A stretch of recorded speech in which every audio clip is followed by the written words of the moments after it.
All right, good morning. My name is Jim Davney, and I have the privilege of being the Executive Director of the Minnesota Alliance with Youth.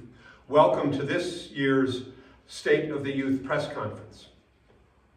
The Minnesota Alliance with Youth has the responsibility and the privilege of being the host organization and steward for the Minnesota Youth Council. The Minnesota Youth Council is an extraordinary group of young leaders from across our state, representing the voices and experiences of Minnesota's youth. As the only legislatively mandated body of its kind in the country, the Council is a testament to our state's commitment to listening to and empowering young people.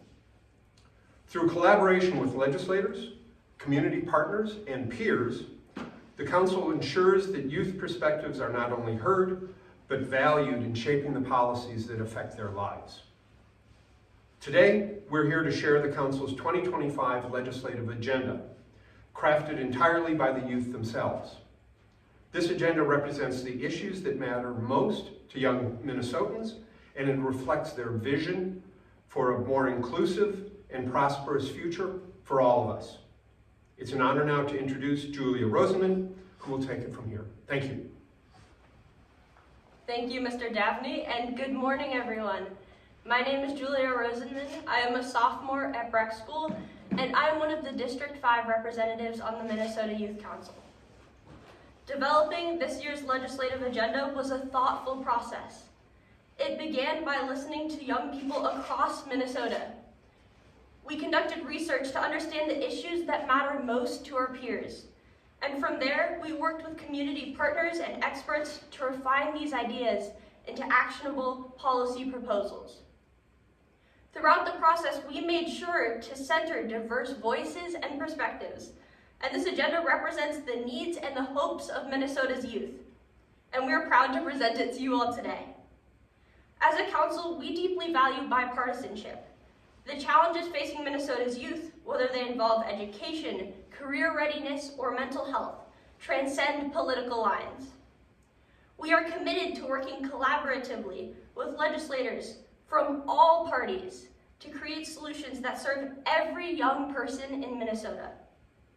When we include young people in decision making, we create better outcomes for everyone, and that's what today is all about. Our legislative agenda focuses on 3 key priorities: uplifting youth voices in local government, expanding career and achievement pathways, and substance prevention care.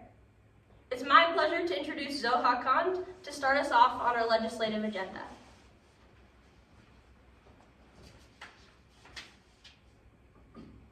Hi everyone, my name is Zoha Khan. I am a Congressional District 2 representative and I attend the Math and Science Academy as a senior. Today I have the honor to share about uplifting youth voices in the local government.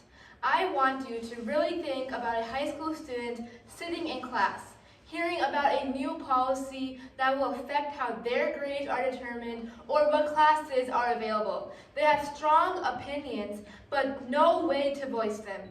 That's the reality for students under 18 in Minnesota. They are directly impacted by decisions made by school boards, yet they don't have a vote in on who gets to make those decisions. The Minnesota Youth Council believes it's time to change that and ensure students have a say in shaping their own futures. At 16, students are already managing significant responsibilities like driving, working, and paying taxes. If they can handle these adult responsibilities, why shouldn't they have a voice in decisions that directly affect their lives, like school policies?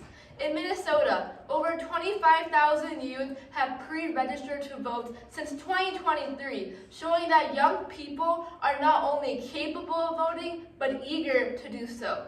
Research shows that lowering the voting age boosts political engagement, supports long-term voter turnout, and strengthens democratic values. With the state's new civic education requirements, students are more informed than ever before. Lowering the voting age is also logically feasible, as the Minnesota Secretary of State's office can implement this change in collaboration with counties, a model already proven successful in other regions. Allowing 16-year-olds to vote in school board elections would empower them to take an active role in shaping their education, leading to stronger academic performance, increased civic participation, and a more informed electorate. To move forward with this initiative, the Minnesota Youth Council proposes the enfranchising of 16 to 17-year-olds to vote in school board elections by 2026. To achieve this, we recommend a constitutional amendment that would allow voters to decide whether this voting age for school board elections should be lowered. The options for this change could include lowering the voting age to 16 for school board elections across the state, or allowing individual municipalities to lower the voting age at their discretion. Now, I'll hand it over to Julia to share about our next priority.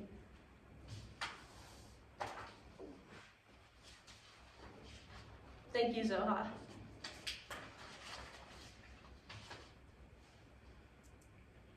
Most schools in Minnesota, the United States, and around the world have been teaching it in a similar way as they've been doing for over 300 years, which is using textbooks in classrooms. And students often take classes such as math and don't learn how they will apply the skills they're learning in the classroom to the real world. And in many respects, schools prepare students to succeed in taking tests, not to succeed in life post-graduation. So with all of this in mind, there needs to be more of a career connection to the work that students are doing in schools. Now, as of 2025, schools have few outlets for students to learn about different careers. Of course, some schools have career fairs, others the occasional guest speaker, but those are not standard procedure across all schools, and as a result, those experiences are not guaranteed for all students. Students are not reliably taught real-world skills in schools. The more that we can incorporate real-world learning into schools, the more students that will find career passions.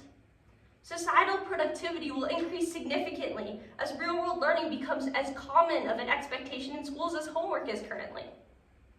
I've been working extremely hard to bring awareness to the fact that our system of education, our textbook-focused system of education, is outdated, and to develop impactful solutions to this issue. Updating and dramatically improving the education that every student in every school receives is the reason why I wanted to join the MYC. And the MYC recognizes the importance of real-world learning in schools. And so our career education-focused proposal for this legislative session is to require all schools in Minnesota to offer 3 or more career and technical education classes, also known as CTE classes, to their students. And this is either independently or in collaboration with another institution. And before I get into all of the details of this, I just want to address why we chose to focus on CTE. CTE classes have been shown to lead to higher graduation rates and a shorter path to employment following graduation, and is just one example of this.